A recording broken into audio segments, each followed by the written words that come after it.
श्लोक। धर्मक्षेत्रे कुरुक्षेत्रे सम्भूयतायुयुत्सवा मामका पाण्डवैश्चैव किमकुर्वत सञ्जय। हे सञ्जय, धर्मक्षेत्रको युद्धभूमिमा युद्ध गर्न आएका मेरा र पाण्डुको छोराहरूले के गरे?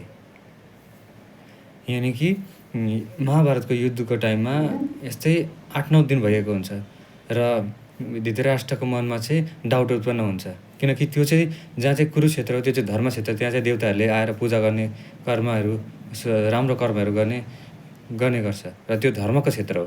र धृतराष्ट्रलाई डाउट थियो, किनकि ऊ अधर्मपट्टि थियो, उसको छोराले अधर्म गरिरहेको थियो जुन पाण्डवहरूप्रति, र त्यसमै डाउट अब हुन्छ नि, शङ्का लागेर उसले मेरो छोराहरूले जित्ने सम्भावना कस्तो छ, के छ भनेर सोध्दैछ।